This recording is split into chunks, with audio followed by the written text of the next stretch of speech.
धमतरी जिले के भखारा थाना क्षेत्र के ग्राम जुगदेही निवासी विवेक गोस्वामी ने बुधवार को प्रेस वार्ता लेकर बताया कि साकेत गिरी और उनके पिता का जमीन को लेकर विवाद चल रहा है।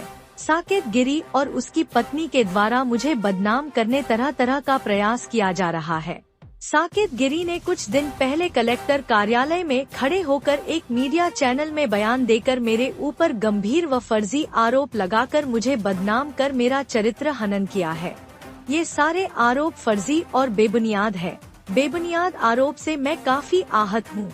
साकेत गिरी द्वारा झूठा आरोप लगाकर मुझे वह मेरे बड़े भाई को बदनाम किया जा रहा है।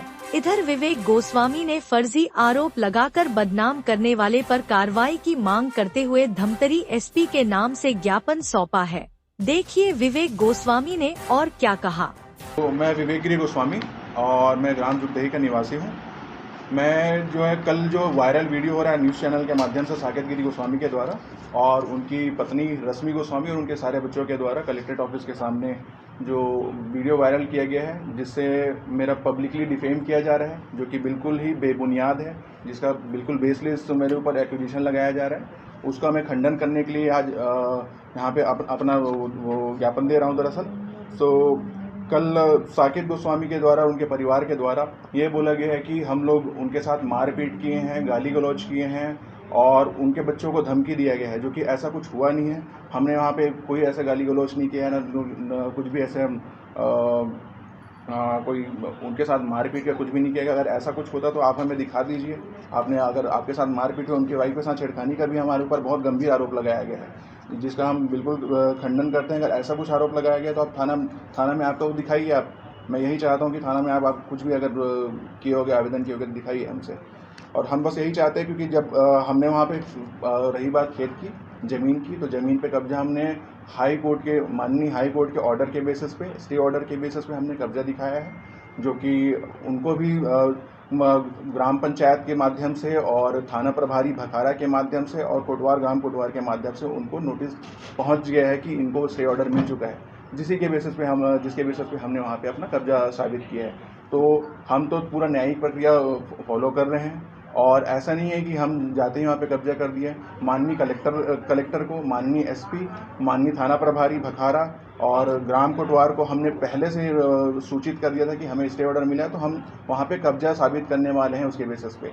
तो हमने वही चीज़ किया हुआ है। तो मुझे ये समझ में नहीं आता इसके बेसिस पे आप कैसे हमारे ऊपर इतना बड़ा आरोप लगा रहे हैं कि हमने ज़बरदस्ती किया हुआ है। आप भी कानूनी प्रक्रिया को फॉलो कीजिए, हमें कोई आपत्ति नहीं, लेकिन बेबुनियाद हमारे साथ ऐसा हमारे ऊपर आरोप मत लगाइए। और ये मैं इसके अगेंस्ट में डिफेमेशन केस करने वाला हूँ, क्योंकि इससे मेरी पब्लिकली बहुत इमेज ख़राब हुई है मेरी फैमिली की और मेरे फादर की, जो कि उचित नहीं है। इसी के अगेंस्ट में यहाँ पे आप यहाँ के इस चैनल के माध्यम से मैं अपनी बात में यहाँ पे कन्वे करना चाहता हूँ। आपने काउंटर रिपोर्ट नहीं की है? हमने रिपोर्ट किया है। घटना स्थल क्या है? जो ग्राम जुगदेही। नहीं, खेत पे हुआ है ये? हाँ, खेत पे हुआ है। खेत ये घटना होने के पहले किसके कब्जे में था? ये घटना होने के पहले दरअसल क्या है कि हमारे अब कब्जे में पहले था। उसके बाद ये ग्राम पंचायत से हमको मिला हुआ है बंटवारा में ज़मीन।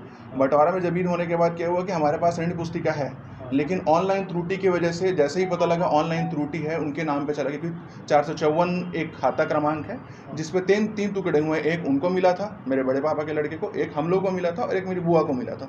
तो 454/2 गलती से ऑनलाइन उनके नाम पे चला गया है, जिसको फ़ायदा उठाते हुए अगले ने केस कर दिया। और केस होने पर हमने तहसीलदार ने भी बोला कि सुधार किया जाए और माननीय एसडीएम से भी बोला गया कि सुधार किया जाए, लेकिन वो सिविल कोर्ट में उनके फेवर में चला गया पिछले साल 16/4/2024 की स्थिति में, जिसके बेसिस पे उन्होंने नया ऋण पुस्तिका का आवेदन किया। तो कब्जा उनका चला गया। लेकिन उसके बाद क्या हुआ, इस साल हमने फिर एडीजे कोर्ट में लगाया, तो एडीजे कोर्ट में फर्स्ट अपील हमारा कैंसिल हुआ, तो हम हाई कोर्ट में चले गए। तो हाई कोर्ट के स्टे ऑर्डर के मुताबिक जो 16 अप्रैल 2024 और 22 अप्रैल 2025 के जो भी डिग्री आई हुई है उस पे रोक लगाया जाता है। क्लियरली इसमें स्टेटेड कौन सी तारीख की स्थिति को यथावत रखा गया है? हाँ, उसमें यथावत, उसमें सीधा उसमें लिखा गया है कि इसमें जो भी डिग्री में जो आदेश दिया गया है उसको स्थगित किया जाता है। माननीय हाई कोर्ट ने ये बोला है, तो उसके पुनः स्थिति में जो होगी वही कब्जाधारी होगा। तो उसके पुनः स्थिति में हमारी कब्जा थी, जिसके बेसिस पे हमने कब्जा किया है। रही बात वो हमारी इमेज पे जो वो लांछन लगा रहे हैं, मैं तो प्रामाणिक तौर पे उनको बोल सकता हूँ कि उनके ऊपर कई केसेस पिछले सप्ताह की बात है, पिछले सोमवार की बात है, वो अभी जमानत से निकले हुए हैं। ये मेरा छोटा भाई है जिसके ड्राइवर के साथ उसने मारपीट करी है और वो जमानत में निकले हुए हैं। तो वो आदतन ही वो आपराधिक तरह का इंसान है और वो दूसरों पर लांछन लगाने की कोशिश कर रहे हैं। तो और उसके अलावा मैं ये उन्होंने जो मुझे डिफेम करने की कोशिश की है उसके लिए मैं माननीय एसपी महोदय को मैं दे के आ चुका हूँ और मैं उनके अगेंस्ट ये मानहानि का दावा मैं करना चाहता हूँ उनके खिलाफ। और ये ना सर हमेशा क्या मेरे से तो ऑलरेडी लग नहीं सकता है, तो ये मेरी गाड़ियाँ चलती है सानू ट्रांसपोर्ट के नाम से हाईवा, तो उसके मेरे ड्राइवर को बीच रोड में रोक के 2-3 बार मारा पीटा है ना। लेकिन मैं 2-3 बार मैं ऐसा पारिवारिक मामला ऐसे करके बीच में छोड़ देता था, लेकिन तीसरी बार मैं यहाँ भखारा थाना में उनके नाम से FIR कराया हूँ और FIR कराने के बाद वो पिछले बीते हुए सोमवार को 151 की धारा से वो जमानत देके छूटा हुआ है।